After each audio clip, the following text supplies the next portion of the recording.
విభజన హామీల విషయంలో మోడీపై సీఎం కేసీఆర్ ఎందుకు ఒత్తిడి తేవడం లేదని పీసీసీ చీఫ్ ఉత్తమ్ టీడీపీ అధ్యక్షుడు ఎల్ రమణ ప్రశ్నించారు.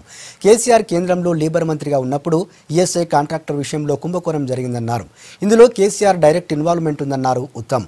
అయినా సీబీఐ ఛార్జ్షీట్లో ఆయన పేరును తొలగించారన్నారు. మోడీ కేసీఆర్ కుమ్మక్కుకు ఇదే ఉదాహరణ అని చెప్పారు.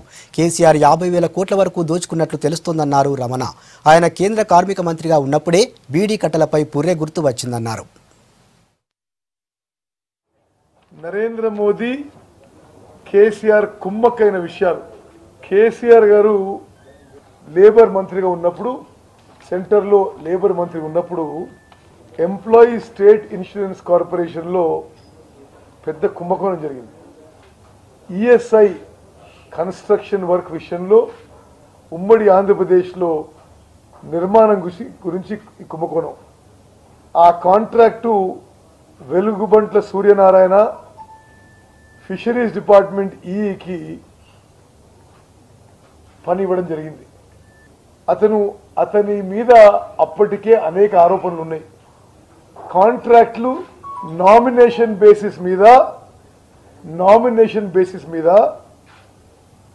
సెంట్రల్ విజిలెన్స్ కమిషనర్ ఇచ్చిన గైడ్ లైన్స్ కి అతీతంగా ఆ వర్క్లు ఇవ్వడం జరిగింది.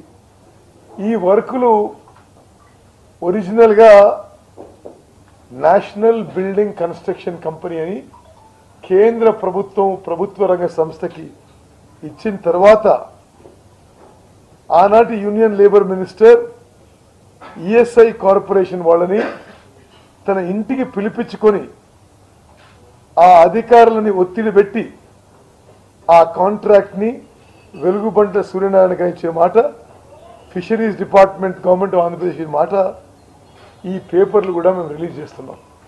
ఆ కేసు అట్లనే పెండింగ్ లో ఉంది. ఈ కోట్ల రూపాయల కుంభకోణం ఆ విధంగా కేసు నడుస్తూ వచ్చింది. సిబిఐ కేసు ఇది. ఆశ్చర్యకరంగా ఛార్జ్ షీట్లో కేసీఆర్ గారి పేరు డిలీట్ చేయడం జరిగింది. ఈ విషయాన్ని పరిశీలించిన అందరు నిపుణులు కూడా కేసీఆర్ గారు అనేక మార్లు వైద్య పరీక్షలను ఢిల్లీ పోయినప్పుడు అది వాస్తవం కాదు, ఇటువంటి స్కామ్లు కుంభకోణాల్లో సిబిఐ ప్రొసీడ్ అయి మరింత యాక్షన్ తీసుకోకుండా ఢిల్లీలో ప్రధానమంత్రిని ఇతర పెద్ద మనుషుల్ని ప్రాధేయపడి ఆ కేసులో తప్పించుకునే ప్రయత్న విషయం ఈ సందర్భంగా తెలంగాణ ప్రజలందరికీ తెలియజేసుకున్నాం. దుబాయ్ శేఖర్ పిలువబడినటువంటి వ్యక్తికి తెలంగాణ ఉద్యమం జెండా ఎత్తుకుంటే అందరం కూడా తెలంగాణ పిలిపేసరికి భావోద్వేగాలు ఉన్నటువంటి ఉద్రేకపూరిత వాతావరణంలో ఎవరూ అనలేకపోయినాం. దాన్ని అడ్డు పెట్టుకొని ఏ బీడీ కార్మికుల ఆ బీడీ కట్ల మీద పుర్రే గుర్తు ఎంపిక చేసినటువంటి మొట్టమొదటి వ్యక్తి, దాని కూడా ఉద్యమం చేసినాం మేము. అదేవిధంగా కేంద్ర ప్రభుత్వం ఉండేటువంటి భవన నిర్మాణాన్ని కూడా ఫిషరీస్ డిపార్ట్మెంట్కి ఇచ్చి అక్కడ తొలి అడుగు వేసిండు. సహారా గ్రూపు సుబ్రత రాయ్ అని వాళ్ళ కోర్టులో కేసులు వేసుకుంటూ జైల్లో పాలయ్యండు. ఈయనతో పనిచేసినటువంటి సహాని ఏ సెక్రటరీగా పనిచేసి పెట్టిన కనుక భారత ప్రభుత్వానికి తెలంగాణ రాష్ట్రానికి ప్రత్యేక ప్రతినిధిగా పనిచేస్తున్నాడు. ఆయనకు కారు, బంగ్లానికి ఒక శాలరీ. అంటే ఈ విధంగా ఈయన అంతా కూడా ఈ మధ్య నేను చెప్పిన జగిత్యాలకు వెళ్ళి దాదాపు 50,000 కోట్ల దోపిడీ చేసినట్టుగా మాకు లెక్కలు వస్తున్నవి.